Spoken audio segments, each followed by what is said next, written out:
Welcome back to the battlefield, Guardians. Zeus here. Byrna is starting to look like the kind of hero that does not just scale well, but keeps breaking expectations the longer the battle goes. In this video, I pushed her limits to see where her real ceiling is, and what I found may completely change how you look at her power, her best support, and just how dangerous she can become when the scaling never stops. As always, I want to share some exclusive information with you about Byrna. The way I approach new heroes is always the same. First, I break down the skills. After that, I go deeper into the mechanics. And from there, I try to find the hero's true limits. That is always my goal. I do not just want to read what the skills say on paper. I want to understand how the mechanics really work in battle, how far they can go, and at what point the hero reaches the ceiling. And after all the testing I have done so far, I can say this very clearly. Byrna looks like a hero with no real limits. She is an extremely powerful hero, and the deeper I test her, the more dangerous she looks.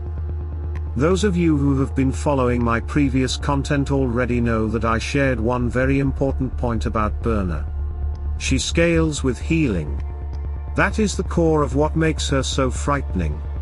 So in order to see Byrna's full potential, I needed to build a battle environment that would allow that scaling to keep going for as long as possible.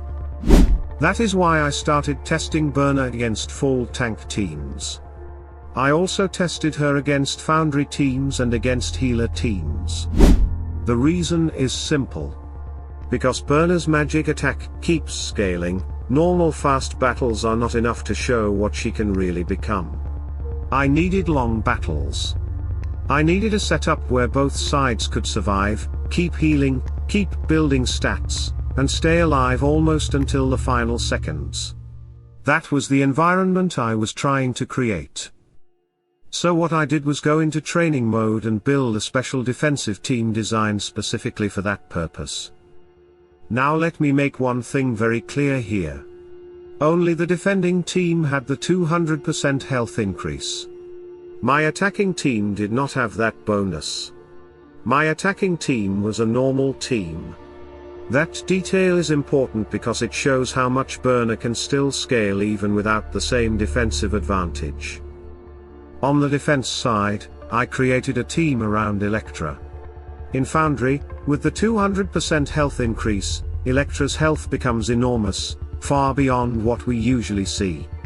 She has around triple the health she normally has, and that makes her the perfect hero for this kind of test because she helps stretch the battle and creates a much larger scaling window. Then I added Byrna to increase the health limit even more. After that, I added Aiden, again to push Electra's survivability and health even higher. Then I added Martha to keep the team healing constantly. And finally, I added Kira. Now the reason I added Kira is very important. I did not add Kira just for random damage. I added her because I wanted my attacking team to keep taking constant damage. I was specifically looking for a hero that could repeatedly damage all 5 enemy heroes, not in one giant burst, but in a way that keeps pressure on the whole team. Why? Because if my attacking team keeps taking damage, then they also keep needing healing. And if they keep needing healing, then Byrna on my side keeps gaining more and more magic attack. So the whole logic behind the defensive team was not only to survive. It was to create constant damage, constant healing, and therefore constant scaling. I also added Chorus, and I used the war flag of Vanguard with magic attack, health increase, and magic mastery patterns. All of that was built to create the perfect long battle environment where the healing never really stops and the scaling never really slows down. Now let's move to the offensive team.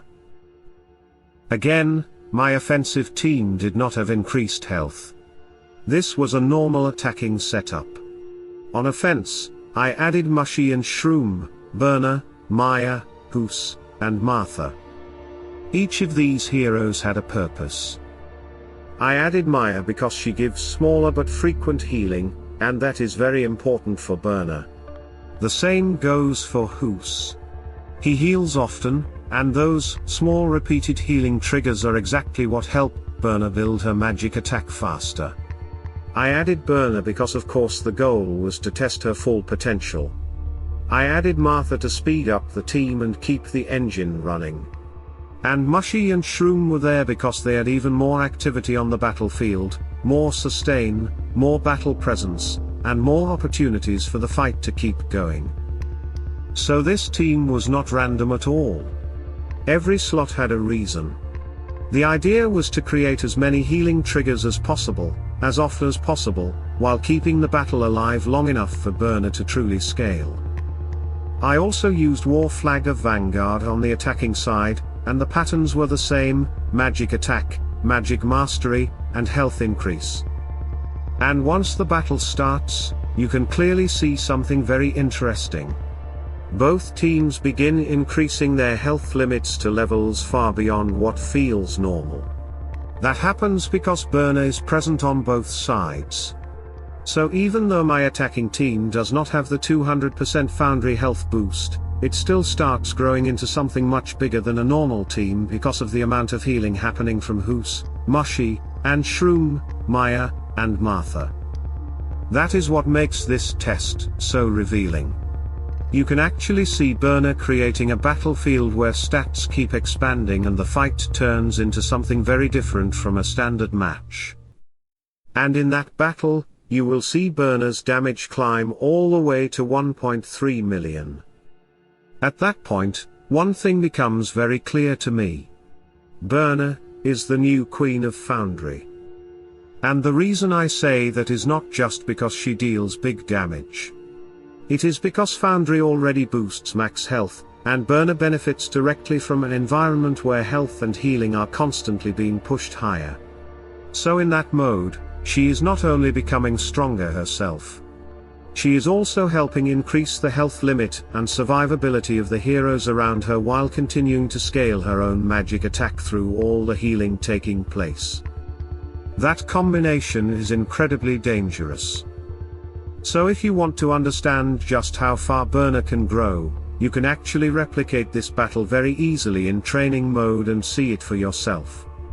Build the same kind of long, healing heavy setup, let the battle drag close to the full 2 minutes, and watch how much stronger Byrna becomes when she is properly supported.